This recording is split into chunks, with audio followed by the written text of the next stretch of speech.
이솝 우화에 나온 이야기입니다. 아기 사슴이 사냥꾼에게 쫓기게 되었습니다.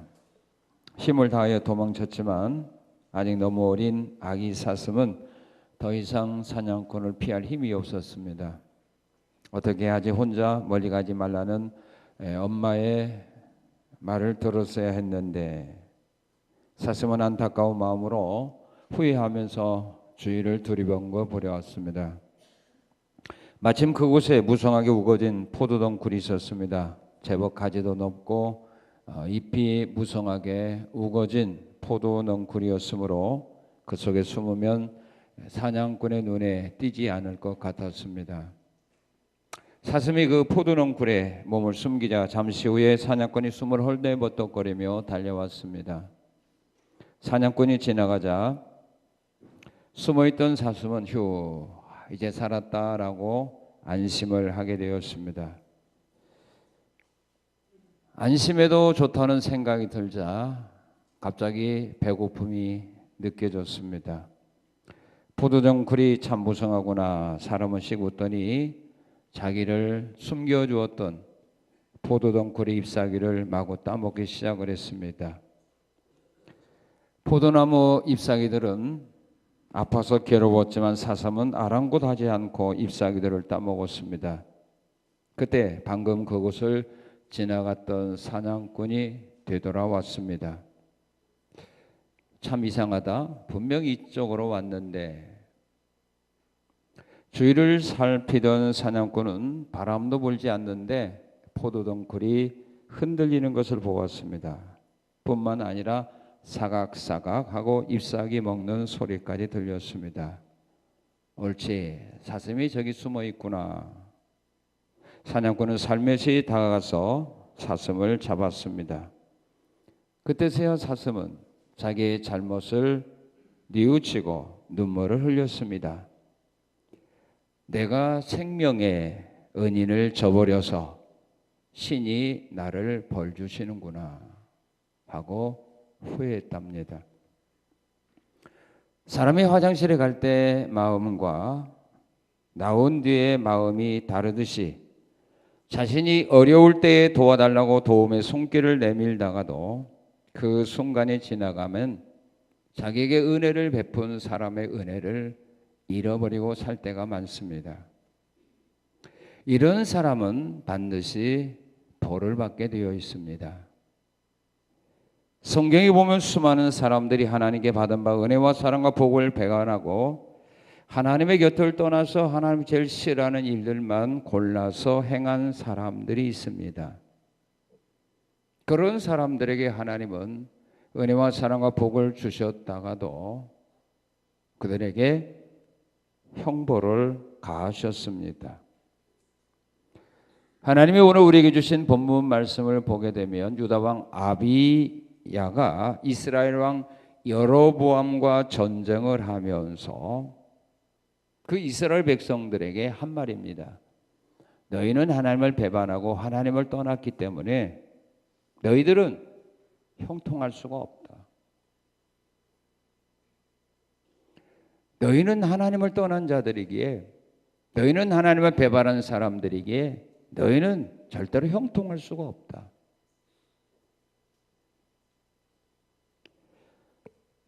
그렇게 말한 아비야 왕의 말 속에는 무슨 의미가 포함되어 있는 겁니까? 너희는 형통하지 못하지만 우리는 형통할 수 있다, 그 말입니다. 너는 형통할 수 없지만 나는 형통할 수 있다. 이렇게 아비야 왕은 자신 있게 말한 겁니다. 오늘 본문은 우리 믿음의 사람들이 형통한 삶을 살다가도 형통하지 못한 길로 빠질 수 있는 사람이 있고 또한 형통의 삶을 계속적으로 유지하며 살 수 있는 삶이 어떤 삶인가를 오늘 본문을 통해서 하나님은 우리에게 가르쳐주고 있습니다. 지금은 여러분들은 어느 길에 있는가? 지금 하나님께서 형통하게 되는 복을 받아 누리는 신앙의 길을 내가 지금 계속하여 걸어가고 있는가? 아니하면 지금까지 형통의 삶을 살아왔지만 오늘 이후에부터는 형통하지 못하는 이스라엘 백성들과 같은 신앙의 길을 걸어가고 있는가? 오늘의 말씀을 통해서 여러분들의 신앙의 현주소가 어디 있는지 한번 재점검하고 발견해보는 귀하고 복된 시간 되시기를 축원합니다. 자, 이게 형통하지 못한다. 너희가 형통하지 못한다. 이 전쟁은 유다 군대는 40만이고 이스라엘 군대는 80만입니다. 그럼 누가 더 전쟁의 승산이 많을까요? 40만의 병사입니까? 80만입니까? 왜 대답을 안 해? 80만이죠.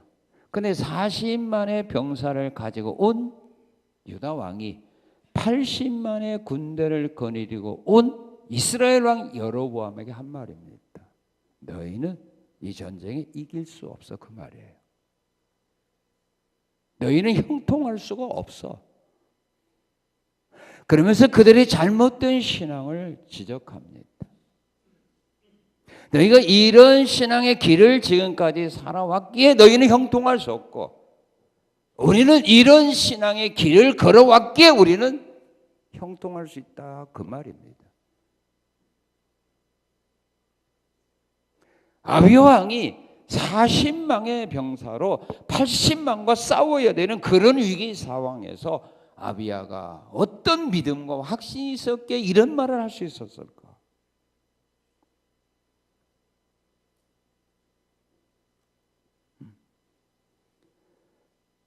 80만 명을 거느리고 온 적장에게 너희는 형통할 수 없다.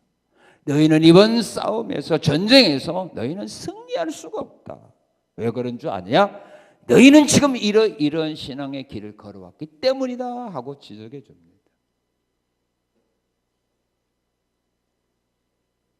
형통할 수 없는 사람들의 신앙, 어떤 신앙을 가지고 있는 사람이 형통하지 못한가? 아비야는 이렇게 지적해 줍니다. 자, 우리 7절 8절 한번 읽겠습니다. 시작.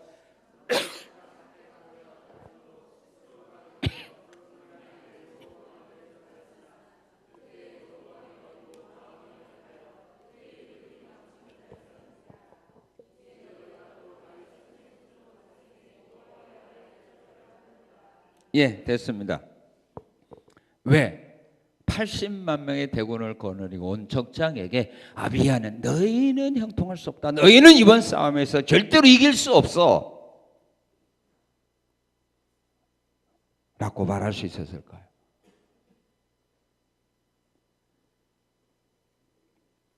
지금 너희가 싸우는 것은 유다와 싸우는 거 아니다. 누구와 싸운다? 어느 나라와 싸운다? 하나님의 나라와 싸운다. 하나님의 나라를 대적하는 사람입니다. 하나님은 나라와 싸운다.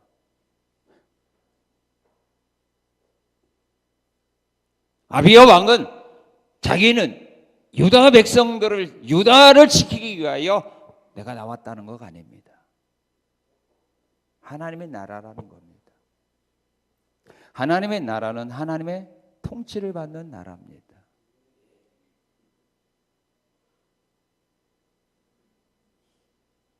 하나님을 섬기는 그 나라가 곧 하나님의 나라라는 말입니다.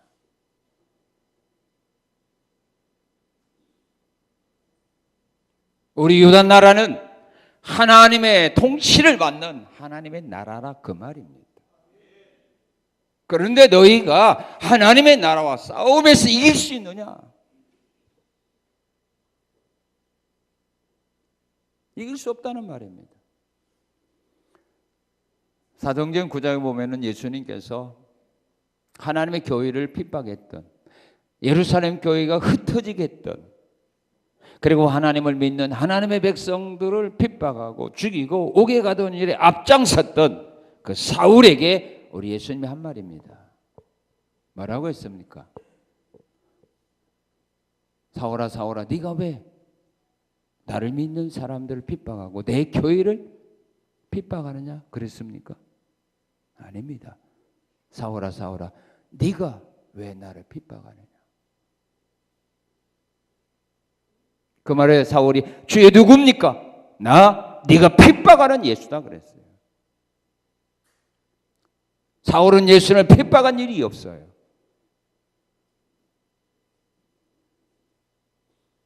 사울은 예수님을 핍박한 일 없어요. 그러나 하나님의 교회를 핍박한 일은 있어요. 하나님을 믿는 사람들을 옥에 가진 일은 있어요. 스데반을 돌로 죽일 때 현장에 있었던 사람이에요. 그러지 사울이 예수님 직접 핍박한 일 없어요. 근데 예수님 말씀했어요. 너 왜 나를 핍박해?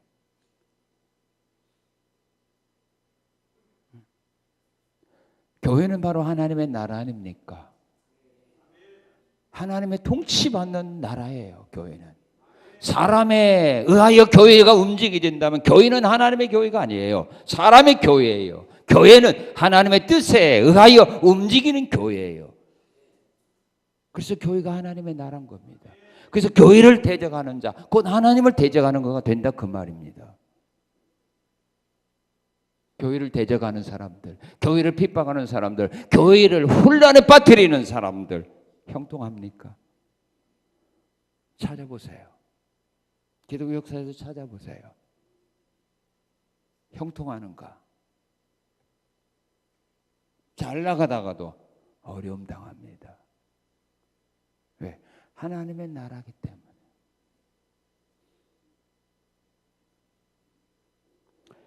그리고 형통하지 못하는 사람이 누구냐면요. 이런 사람이요. 우리 8절 읽겠습니다. 이제 너희가 또 다윗 자손의 손으로 다스리는 여호와의 나라를 대적하려 하는도다. 너희는 큰 무리요 또 여로보암이 너희를 위하여 신으로 만든 금송아지들이 너희와 함께 있도다. 우상 섬기는 사람입니다. 하나님을 잘 섬겼다가도 그 사람이 하나님을 버리고 다른 신을 섬겨 우상 섬기는 길로 나가 보십시오. 형통한가?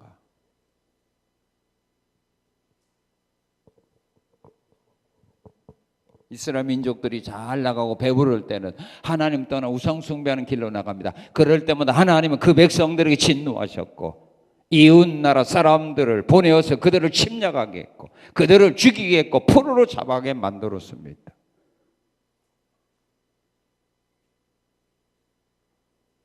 우상 숭배하고 있습니다. 너희는 지금 금송아지 우상과 우상들이 너희의 삶의 주변에 많지 않느냐?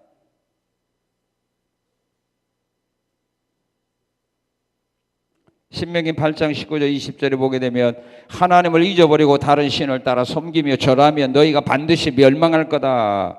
그렇게 말합니다. 30장 17절 18절에 보게 되면 다른 신을 섬기면 반드시 망하고 가나안에서 너희 날이 길지 못할 것이다 라고 말합니다.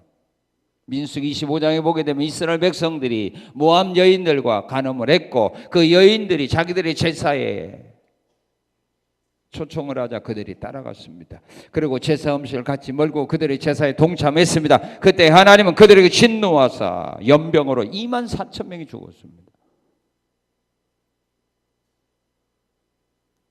솔로몬 왕이 형통한 삶을 살아가다가 하나님 버리고 우상 숭배하는 길로 나갈 때 하나님은 그에게 심판을 내립니다. 그 나라가 둘로 갈라지게 만듭니다. 형통하다가도 하나님을 떠나 우상 숭배하는 길로 나가는 사람들은 형통할 수가 없습니다.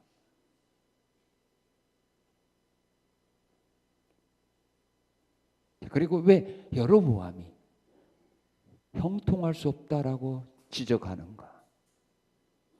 이번 싸움에서 너희는 승리할 수 없다라고 아비야가 자신 있게 말할 수 있었던 힘은 어디에서 얻은 건가? 9절입니다. 자, 9절 한번 읽겠습니다. 9절 시작. 너희가 아론 자손인 여호와의 제사장들과 내 사람들을 쫓아내고 이방 백성들의 풍속을 따라 제사장을 삼지 아니하였느냐? 누구를 막론하고 어린 수송아지 한 마리와 순양 7마리를 끌고 와서 장립을 받고자 하는 자마다 허무한 신들의 제사장이 될 수 있도다. 하나님께서 세운 일꾼들을 쫓아내고 제 마음대로 일꾼을 세우는 사람이라고 지적을 합니다. 여로보암은 하나님의 율법에 의하여 세움받았던 하나님의 일꾼들을 다 쫓아내버리고 송아지 염소 가지고 와서 제사장 되기를 원하면 다 세워줬다 이 말이에요.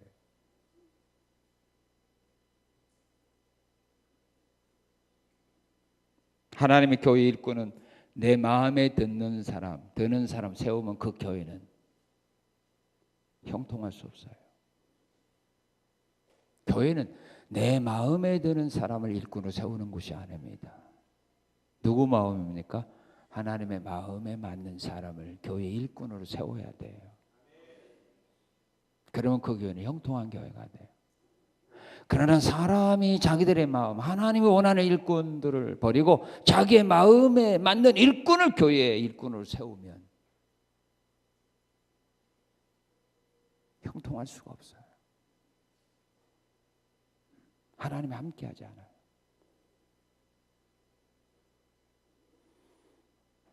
그래서 교회마다 하나님이 원하는 일꾼을 세우기 위하여 그들은 기도하며 세웠어요.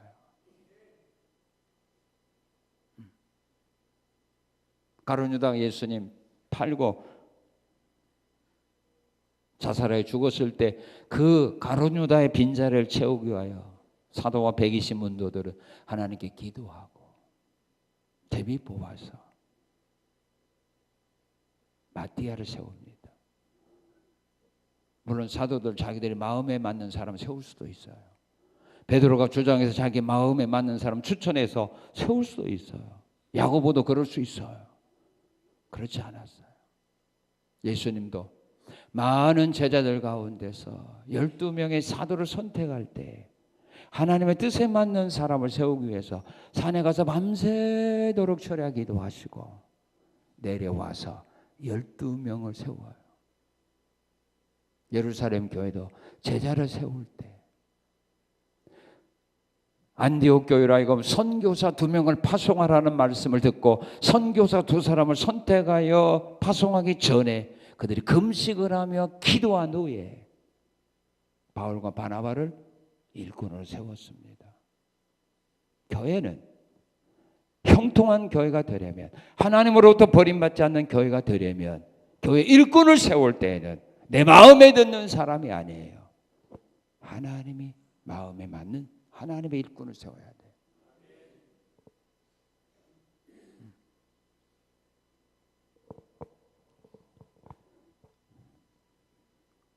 근데 여로보암은 하나님이 세운 일꾼들은 다 쫓아내 버렸어요. 그리고 자기 마음에 드는 사람만 일꾼을 세웠어요. 그러니 너희는 이제 형통할 수 없다. 하나님 너희와 함께 할 수 없다. 그 말입니다. 그리고 11절에 보게 되면 그들은 하나님을 뭐 했어요? 우리는 우리 하나님 여호와의 계명을 지키나 너희는 그를 뭐 했어요? 배반했다. 하나님을 배반해 버린 겁니다. 호세아 13장 16절에 보게 되면 사마리아가 하나님을 배반하였으므로 형벌을 당하여 칼에 엎드러지고 아이들은 부서로 떨어지고 아이 벤 여인은 배가 갈라지리라. 스바냐 1장 6절에 보면 여호와를 배반하는 자는 멸절하리라.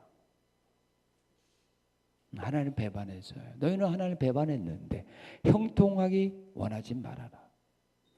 너희를 기다리는 것은 형통이 아니라 멸망이다. 패망이다. 그리고 왜 이길 수 없느냐? 왜 너희가 형통할 수 없느냐? 12절입니다. 자, 12절. 하나님이 우리와 함께 하사 우리의 머리가 되시고 그의 제사장들도 우리와 함께하여 전쟁의 난파를 불어 너희를 공격하느니라. 이스라엘 자손들아 너희 조상들이 하나님 여호와와 싸우지 말라. 너희가 형통하지 못하리라. 너희는 지금 하나님과 싸우는 거다. 하나님과 싸우는 사람이 이길 수가 없습니다. 다윗이 골리앗과 싸우러 나갈 때 뭐라고 말합니까? 너는 칼과 단창으로 오지만 나는 네가 모욕하는 만군의 여호와의 이름으로 간다. 우리는 그렇게 말합니다. 골리앗과 다윗의 싸움이라는데 아닙니다. 골리앗과 다윗의 싸움이 아닙니다. 골리앗과 하나님의 싸움입니다. 분명히 다윗은 자기 이름으로 나가지 않았습니다. 다윗이 자기 이름으로 나갔다면 골리앗과 다윗의 싸움이지만 다윗은 자기 이름으로 나간 것이 아니라 하나님의 이름으로 나갔습니다. 사람이 하나님과 싸워서 이길 수 있습니까? 없습니다.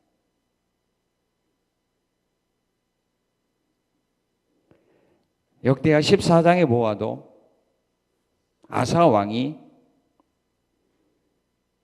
구스 군대와 싸울 때 한 말입니다. 역대하 14장 9절에 보게 되면 9절 이하에 보게 되면 구스 사람 세례가 군사 100만과 병거 300대를 거느리고 유다와 싸우려고 왔습니다. 그때 아사가 그들과 싸우러 나갔는데 그들의 병사는 얼마냐면 58만밖에 안 됩니다. 58만으로 100만을 대적하여 싸워 승리한다는 것은 어렵습니다. 그래서 아사 왕이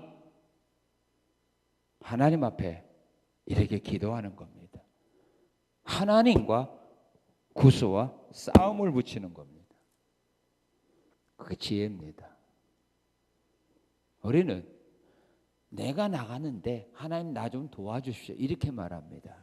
기도할 때 그러죠? 아니에요? 대답을 안 해?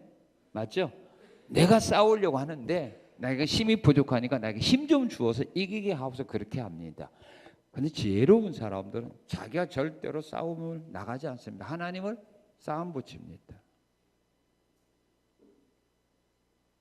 하나님을 싸움 붙입니다. 자기는 쏙 빠져버리고 하나님과 내 대적과 하나님과 싸움 붙입니다. 그리고 자기는 쏙 빠져나옵니다. 근데 좀 미련한 사람은 내가 할 거니까 뒤에서 나 좀 팍팍 밀어주세요 그렇습니다. 그러니까 밀어주어도 너무 약한 사람은 감당 못합니다. 젖먹이를 놓고 뒤에서 밀어줘 보세요. 안 돼요.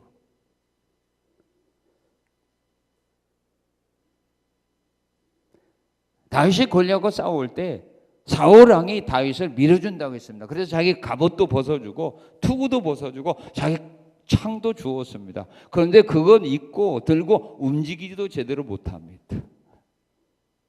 안 됩니다. 그래서 다윗은 자기가 받고 하나님과 골리앗과 싸움 붙인 겁니다. 그렇다고 해서 자기가 도망간 거 아니거든요.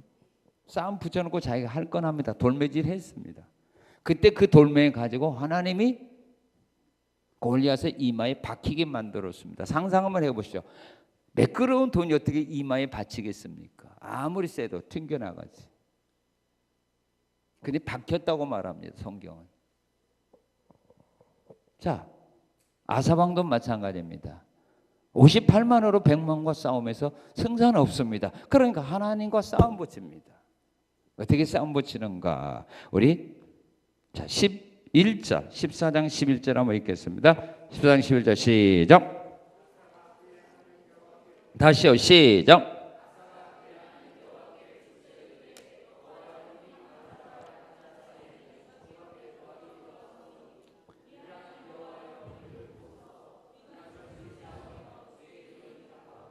이 많은 무리를 치러 왔나이다. 여호와여 주는 우리 하나님이시오니 사람이 원컨대 사람이 누구를 사람이 주를 이기지 못하게 하옵소서 했더니 12절에 여호와께서 그 사람들이 아사와 유다 사람 앞에서 치시니 그게 하나님이 싸웠어요. 그게 도망갔잖아요. 사람으로 주를 이기지 못하옵소서. 우리 같으면 기도할 때 어떻게 해요? 사람으로 예수 믿는 사람을 이기지 못하게 하옵소서. 그렇게 하겠죠. 그렇죠? 사람으로 예수 믿는 나를 이기지 못하게 하옵소서. 이렇게 하는데 아사왕은 사람으로 주를 이기지 못하게 하옵소서 했더니 하나님이 나가서 쳐버렸어요. 싸웠잖아요. 앞서 나가서.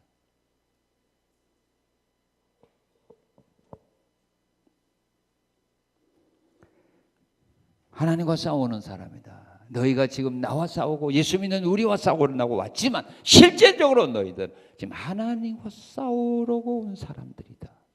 그런데 너희가 이길 수 있어? 절대로 안 돼. 이게 아비야 왕의 믿음이에요. 혹시 여러분들 지금 하나님과 싸운다면 포기하세요. 이길 수 없어요. 자, 그러면 형통한 사람이 되려면 어떻게 해야 돼요? 너희는 80이지만 그리고 우리는 40이지만 이번 전쟁의 승리는 우리 거다. 너희는 절대로 못 이겨. 왜 그런 줄 알아? 우리는 지금 이런 신앙을 가지고 지금까지 살아왔어 하면서 자신들이 어떤 믿음으로 하나님을 섬겼는가를 말합니다. 형통한 사람이 되려면 어떻게 해야 되느냐면 이렇게 해야 됩니다. 10절에 보면, 자 10절 우리 같이 읽겠습니다. 우리에게는 여호와께서 우리 하나님이 되시니 우리가 그를 뭐 하지 않았어요? 배반하지 않았다. 너희는 배반했지만 우리는 배반하지 않았다. 다니엘이 어려움 속에서 사드락 메삭과 아벳노고가 자기들의 생명을 위험을 느끼는 어려움 속에서도 그들이 하나님을 배반하지 아니했을 때 하나님은 그들을 지켜주었습니다. 구원해 주었습니다. 어려울지라도 하나님을 배반하지 마십시오. 욥이 어려운 가운데서도 하나님을 배반하지 아니할 때 하나님은 그에게 갑절의 복을 다시 주었습니다. 어려워도 배반하지 마십시오. 그리고 10절 다시 10절 시작. 우리가 그를 배반하지 아니하였고 여호와를 섬기는 제사장들이 있으니 아론의 자손이요 또 레위 사람들이 수종들어 하나님이 세운 일꾼으로 하나님을 섬기게 했다 그 말입니다. 너희는 하나님이 세운 일꾼들을 버리고 네 마음에 드는 일꾼들을 세웠지만 우리는 지금도 하나님이 세운 하나님의 일꾼으로 하여금 하나님을 섬기게 하고 있다 이 말입니다.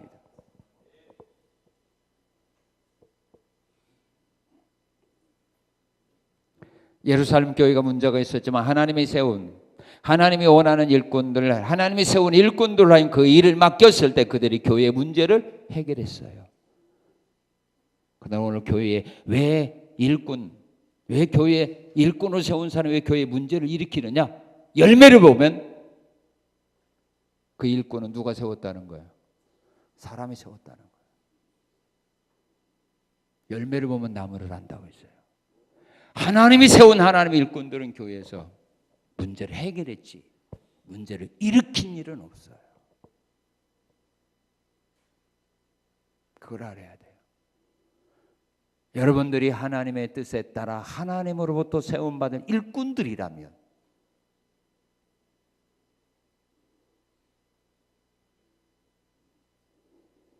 문제를 일으키지 않아요.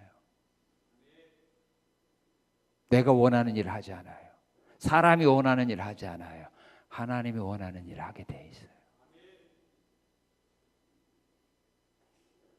자기가 하고 싶은 일을 하는 사람도 하나님의 세움받은 일꾼은 아니에요. 여러분들이 원하는 일을 하라고 교회에 세운 거 아니잖아요. 사람들이 원하는 일을 하라고 교회 일꾼 세운 건 아니잖아요.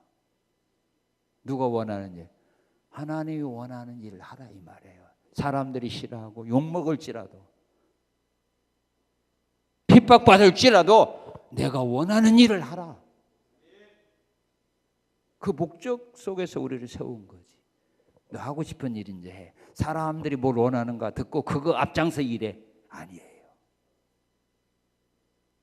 왜냐하면 사람은 100이면 100 원하는 거가 다 틀려요. 그러니까 서로 싸우는 거예요. 그래서 당을 짓고 싸우는 거예요. 그래서 사도 바울은 고린도 교회가 당을 짓고 싸울 때 분쟁할 때 뭐라고 말? 너희는 영에 속한 사람이 아니라 육에 속한 사람들이라 그랬어요.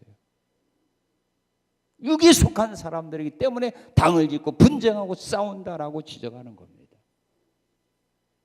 아비아는 말합니다. 하나님이 세운 하나님의 일꾼으로 우리는 지금도 일하고 있다. 그리고 11절에 보게 되면 매일 아침 저녁으로 여호와 앞에 번제를 드리고 분향하며 또 깨끗한 상에 진설병을 놓고 또 큰 등잔이 있고 그 등에 저녁마다 불을 켜나니 우리는 우리 하나님 여호와의 계명을 지킨다 그랬어요. 하나님이 명하신 대로 하나님을 섬기고 있어요. 하나님 명한 제사를 드리고 있어요. 향불을 피우고 있습니다. 등을 밝히고 있습니다. 아침과 저녁으로 하나님이 명한 제사를 드리고 있습니다. 우리가 하나님을 섬기되 하나님 명하신 대로 하지 않는 자는 심판받아요. 레위기서 10장 1절 2절이면 나답과 아비후가 하나님이 명하지 아니하는 다른 불로 향을 피우다가 죽임을 당했습니다. 고라 자손들이 자기들이 주어진 사명에 충성하지 아니하고 제사장 직분 원하다가 죽임을 당했습니다. 마태복음 7장 21절 이하에 보게 되면 불법을 행하며 하나님 일하는 사람들 그날에 주님으로부터 심판받아 버림받는다고 말합니다. 선지자 노릇하고 능력도 귀신도 행했는데 주님은 몰랐습니다. 버렸습니다. 모른다고 했습니다. 이유는 불법을 행하며 일했다 그 말입니다. 열심히 일하는 자들은 기억해야 됩니다. 불법을 행하면서 일하지 말라는 거, 법을 지키면서 일하는 거, 성경에 명한 대로 일하라는 거. 그렇지 않으면 그날에 가서 후회합니다. 주님으로부터 책망받습니다.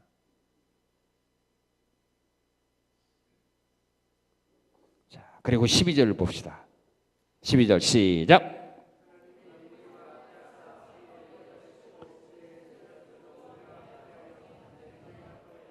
예, 하나님과 하나님의 사람과 함께 일한다 그 말이에요. 너희는 전쟁터에 군대만 의지하고 왔지. 그러나 우리는 이 자리에 하나님도 함께하고 하나님이 세운 하나님의 일꾼도 우리와 지금 함께하고 있다 그 말입니다. 그러니 우리는 승리하고 너희는 승리할 수 없다 그 말입니다. 하나님이 함께하고 하나님이 세운 하나님의 사람이 우리와 함께 현장에 있으니 우리와 함께 일하고 있으니 우리는 형통한 자가 되지만 너희는 형통할 수 없다 그 말입니다. 언제나 하나님과 함께 일해야 승리합니다. 그래서 다윗이 전쟁하는 현장에 하나님과 함께 가잖아요. 시편에 보면 다윗이 이런 고백을 합니다. 나는 언제나 하나님을 내 앞에 모시고 간다. 다윗이 하나님을 내 앞에 모심이요. 언제나 다윗은 하나님과 함께 전쟁터라. 하나님과 함께 일합니다. 그러니 형통한 자가 되는 겁니다. 불가능한 문제들이 해결되는 것입니다. 승산이 없는 전쟁에서 승리합니다. 열왕기하 6장에 보게 되면 엘리사 선지자의 제자들이 엘리사에게 요구합니다. 우리가 거하는 처소가 너무 비좁으니까 우리 요단강가로 가서 나무를 베어다가 우리 집을 좀 다시 지읍시다 라고 말할 때 엘리사가 허락해 줍니다. 그래 가서 집을 지어라 라고 말할 때 제자가 그렇게 말합니다. 선지자님 우리와 함께 갑시다. 그래서 함께 갔습니다. 일하다가 도끼가 강물에 빠졌지요. 그때 선생님 이건 빌려온 도끼입니다 라고 말할 때 엘리사 선지자가 말하죠. 나무 하나 꺾어다가 강에 던져라. 던졌더니 도끼가 물 위로 올라왔습니다. 뭘 의미합니까? 하나님의 사랑과 함께 했을 때 그런 어려운 문제를 만나도 해결받게 되었다 그 말입니다.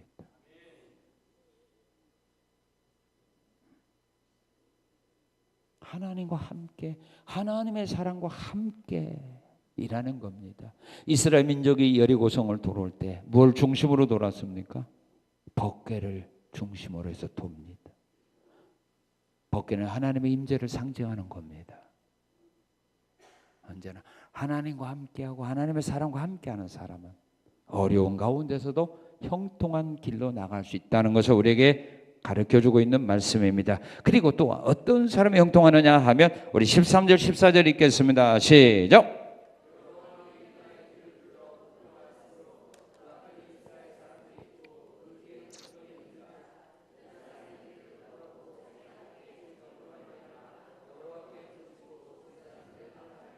15절 유다 사람이 소리 지르매 유다 사람이 소리 지를 때 하나님이 여로보암과 온 이스라엘과 유다 앞에서 뭐 했어요? 치시니 위기 때 기도하는 사람입니다.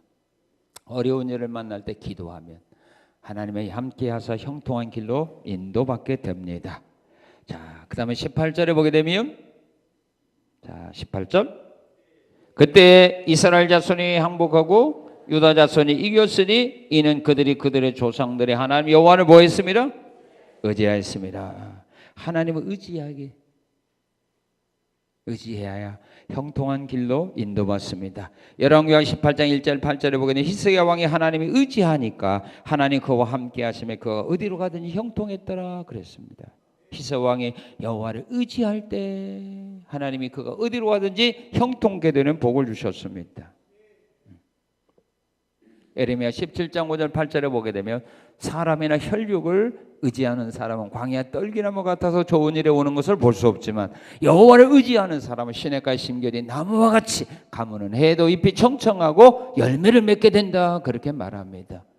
사람을 의지하는 사람은 광야에 심겨진 나무 같고 하나님을 의지하는 사람은 시냇가에 심겨진 나무 같다 그 말입니다. 이것이 다른 겁니다. 하나님을 의지하는 자 그런 자들이 형통한 삶을 살아가도록 하나님이 은혜 줍니다. 나의 지금 신앙은 형통하지 못한 자의 신앙의 길에 서 있는지 아니하면 형통할 수 있는 자의 신앙의 길에 서 있는지 우리 자신을 점검해 보아야 합니다. 형통할 수 없는 신앙의 삶을 살아가면서 기도하고 신앙생활해야 하나님이 역사하지 않습니다. 자, 이와 같이 형통한 사람이 되는 이 신앙의 길을 걸어오는 자에게 하나님이 형통케 하게 하려고 주는 복이 있어요. 이 복을 주시면 하나님 이 복을 주시면 우리는 형통한 자가 될 수밖에 없어요. 지금 어려운 문제 앞에 있어도 문제 해결할 수 있어요.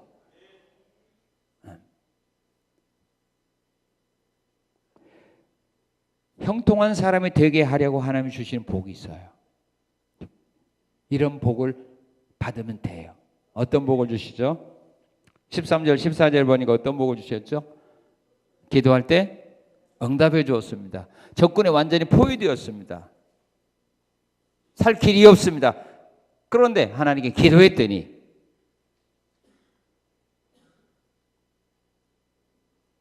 그 포위망을 뚫고 나오게 했습니다. 지금 여러분들이 기도하는 거 응답받으면 형통해요? 불통해요? 왜 대답을 안 해? 기도를 안 하는구나. 지금 여러분들이 기도하고 있는 기도 제목들 응답받으면 형통해요? 불통해요? 형통하죠.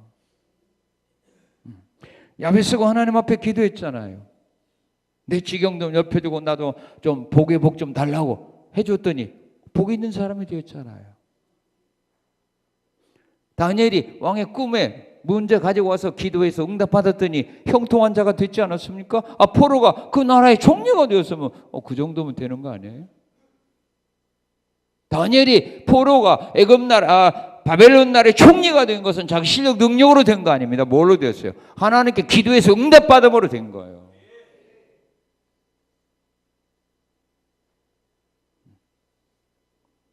모세가 이스라엘 백성들을 광야에서 40년 동안 이스라엘 민족들을 굶겨 죽지 않고 병들어도 치료받게 했던 비결이 뭐예요? 모세가 하나님께 기도해서 응답받은 거 아닙니까? 양식이 없을 때 기도했고, 물이 없을 때 기도했고, 불뱀에 물려 죽어갈 때 기도했고, 아말렉과 전쟁하게 될 때 기도했고.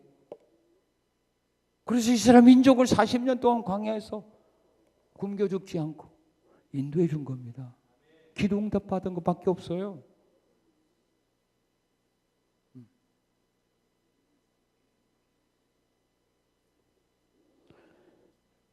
그리고 싸울 때는 승리하도록 위해서 15절 하반절에 보면요, 적군을 뭐 했어요? 하나님이 가서 치셨잖아요. 포위한 적군 이스라엘 백성 유다 앞에서 치시니 그랬어요. 치다는 말은 때리다, 강타하다 그 말 아닙니까? 그 다음에 싸움에서 승리하도록 하기 위하여 어떻게 했어요? 16절 한번 읽어봅시다. 이스라엘 자손이 유다 앞에서 도망하는지라 하나님이 그들의 손에 뭐 했어요? 넘겼다 그 말입니다. 대적을 넘겨주었습니다. 넘겨인다는 말은 무슨 말이냐면요, 적병에 대한 처분을 유다에게 완전히 일임했다 그 말입니다. 네 마음대로 해라 그 말입니다. 네 마음대로 주물러라 그 말입니다. 누구를? 대적을.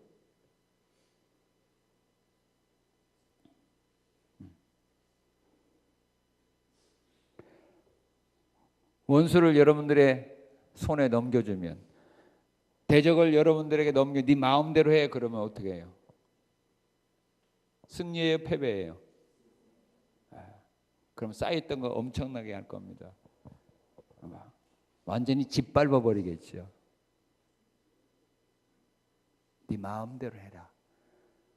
지금 여러분들의 문제, 네 마음대로 해. 여러분들을 대적하는 원수, 네 마음대로 해. 그럼 형통할 수밖에 없잖아요. 대적이 강하니까 어느 정도 다 하나님이 쳐놓고 그 다음에 뭐예요? 네 마음대로 해 그 말이에요.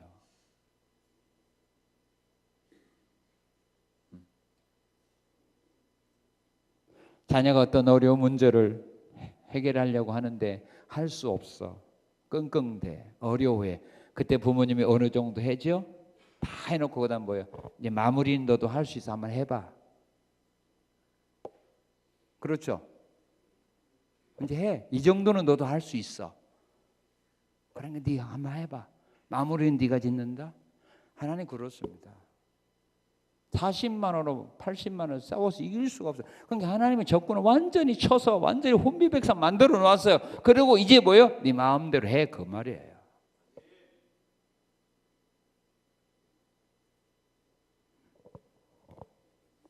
자, 이와 같이 형통한 사람이 되는 은혜를 하나님으로부터 이런 복을 받으면 이제 그들의 삶 속에 나타난 거가 있는데 어떤 결과가 나타나냐면 이런 결과가 나타납니다. 17절 18절에 보니까 어떻게 했어요? 전쟁에서 승리했죠. 이때 적군이 얼마나 죽었다고요? 17절에 50만 명이 죽었습니다. 80만 명 거느리고 와서 50만 명이 죽었습니다. 싸움에서 승리하게 됩니다. 잠언 21장 31절에 보게 되면 싸울 날을 위하여 마병을 사람이 준비할 수는 있지만 이김은 여호와께 있다라고 말합니다. 사무엘하 8장 6절에 보면 다윗이 어디로 가든지 여호와께서 이기게 하셨다라고 말합니다. 싸움에서 승리하는 복을 주십니다. 그리고 어떤 복을 주느냐면 자 우리 19절 읽겠습니다. 아비야가 여로보암을 쫓아가서 그의 성읍들을 빼앗았으니 곧 베델과 그 동네들과 여사나와 그 동네들과 에브론과 그 동네들이라 지경을 넓히게 됩니다. 전쟁에서 패배했으면 빼앗기게 되는데 승리하니까 지경을 넓게 만들 수 있었습니다. 욥기서 36장 15절 16절에서 욥은 이런 말을 합니다. 하나님을 환난에서 이끌어내사 좁지 않고 넉넉한 곳으로 옮기신다. 우리는 이런 걸 믿음으로 바라봐야 됩니다. 하나님은 우리를 환난에서 건져내사 좁지 않고 넓은 곳으로 인도해 주신다. 그걸 믿음으로 바라보세요. 점점 좁아질 것 바라보지 말고 점점 넓어질 곳으로 하나님이 나를 인도해 줄 것을 믿음으로 바라보라 그 말입니다. 다윗도 솔로몬도 전쟁을 통해서 그들이 승리함으로 지경을 넓혔습니다. 우리가 만난 환난은 그 환난을 이기면은 우리 지경은 넓혀져요, 좁혀져요? 넓혀집니다. 그러나 패하면은 좁혀집니다. 빼앗깁니다. 그래서 환난, 내가 만난 시험, 어려운 난관들, 이건 하나님이 나에게 뭐하게 해 주셨다? 지경을 넓히게 해 주셨다. 이렇게 바라보는 겁니다. 내가 환난을 당할 때 하나님이 나를 그 환난에서 건지사 좁지 않고 넓은 지경으로 하나님은 옮기신다. 그걸 믿어라 이 말이에요. 이삭이 많은 어려움을 당했습니다. 우물을 파면은 블레셋 왕이 와서 우물을 빼앗아가는 이런 환난을 받습니다. 그러면서 그는 자꾸 골짜기로 쫓겨갔습니다. 그런데 그 모든 것 후에 이삭은 창세기 26장 22절에서 이렇게 고백을 합니다. 여호와께서 우리를 위하여 높게 하셨으니 이 땅에서 우리가 번성하리로다. 하나님 우리를 이 땅에서 지경을 높여주셨다. 지금 만난 어려움 때문에 좁아질 거 생각하지 말고 이김으로 말미암아 지경을 넓혀주기 위해서 지금 하나님이 이 어려움을 나에게 주셨다. 이렇게 받아들여 그 말입니다. 그게 믿음이에요. 그렇게 바라봐야 돼요. 그래야 하나님이 역사할 거 아닙니까? 내가 좁아질 것 바라보는데 하나님이 높여줄 수 없는 겁니다. 전쟁을 하지 않았더라면 유다가 지경을 넓힐 수가 없었는데 이 전쟁을 함으로 말미암아 승리를 통해서 지경이 넓혀지는 복을 받은 겁니다. 그렇게 바라봐야 됩니다. 그럴 때 환난을 당한 사람이 안 당한 사람보다 더 좋은 미래가 펼쳐지는 겁니다.